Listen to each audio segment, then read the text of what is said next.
नमस्कार, Jharkhand news fast live में आप सभी दर्शकों का स्वागत है। आइए देखते हैं आज के विशेष समाचार। नेताजी सुभाष मंच आदित्यपुर में मनाया नेताजी के 127वीं जन्म जयंती हर्षोल्लास के साथ। इस दौरान काफी सारे प्रोग्राम कराया गया और बांग्लादेश से भी आए अतिथि और हुआ बंगाल के छौ नृत्य। आइए देखते हैं एक रिपोर्ट।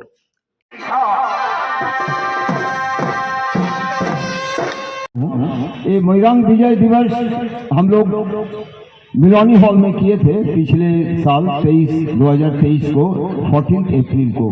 ये मोइरांग विजय दिवस जब हम किए थे उस हॉल में 99% व्यक्ति को मालूम नहीं था कि मोइरांग विजय दिवस क्या है। जो यहाँ पर है शायद वो भी सोच रहे हैं मोइरांग विजय दिवस क्या है।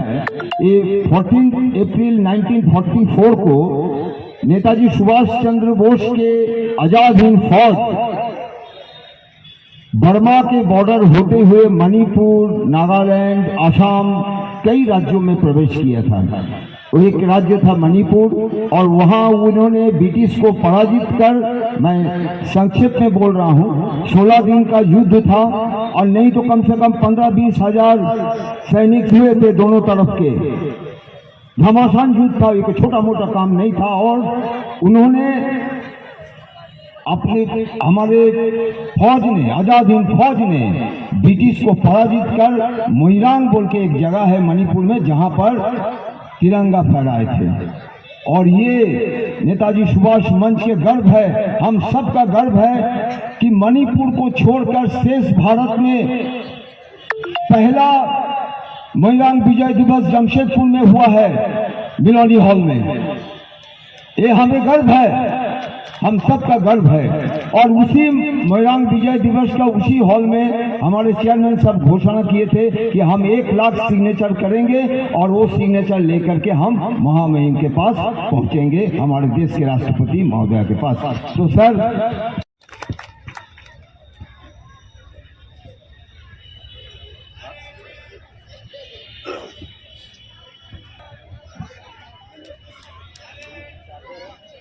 एक बार जो स्वतंत्रता के पूर्व जिनके वजह से देश में आजादी मिली, जय है। आज इस जय है, जय है। सभी को बहुत बहुत धन्यवाद। और अभी कार्यक्रम का सिलसिला शुरू इकट्ठे हुए हैं, उस गौरवमय इतिहास को दोहराने और आगे का रास्ता क्या होना चाहिए वो सब नेताजी सुभाष चंद्र बोस ने लिखा गया है। हमें ऐसा पाठ पढ़ाया जाता है, ये अहिंसा से हमें आज़ादी मिला है। लेकिन हम जानते हैं गोवा इतना छोटा सा जगह था जो पोर्तुगीज लोग दखल करके रखे थे। उतना छोटा जगह को हमारे आर्मी को जाने पड़ा, जनरल जैन चौधरी जाके उसको पराजित करके उसको पोर्तुगीज में भेज दिया। कहीं पर भी सशस्त्र संग्राम बिना आज़ादी नहीं मिला। इंडिया भी दुनिया का बाहर में नहीं है, उसे हमें सलाम करना ही पड़ेगा। और ये बात हमें जन जन तक अंदर में घुसा देना चाहिए। नेताजी सुभाष चंद्र बोस का जो जीवनी है, उनका जो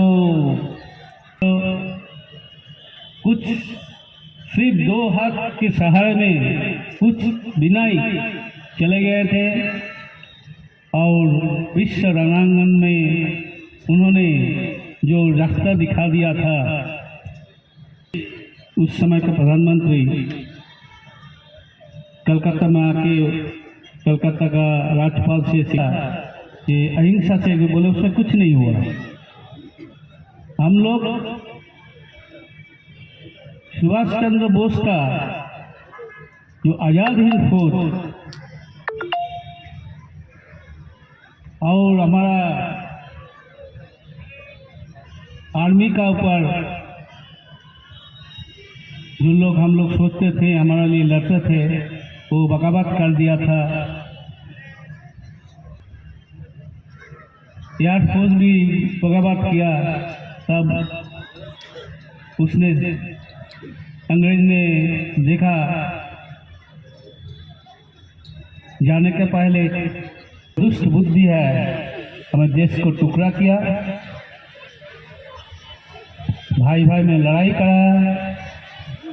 तो इसीलिए नेताजी सुभाष चंद्र बोस का जो आदर्श है उसको, उनका जीवनी को हमारे आगामी प्रजन्म में जितना पढ़ेंगे जानेंगे, सिर्फ ही नहीं, उन्होंने भारतीयों को, हमारा देशवासी का सबके लिए बात दिखाया। एक सेंटेंस में अगर उनका आदर्श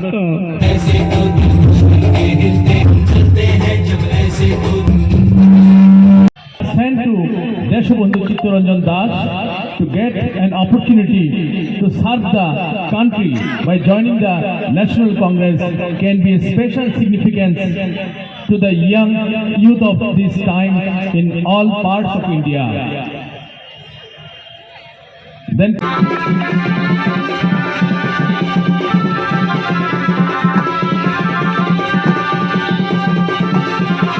के नंदी जी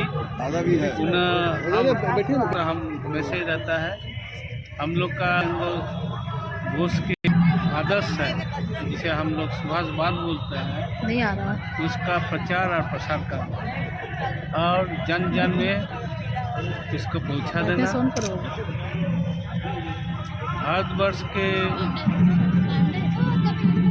आगामी प्रजन्म है, उनके पास इनका वाणी, इनका विचार, इनका सोच पहुँचाएंगे तो उन्होंने अपने आगे के रास्ता क्या होना चाहिए वो मिल जाएगा।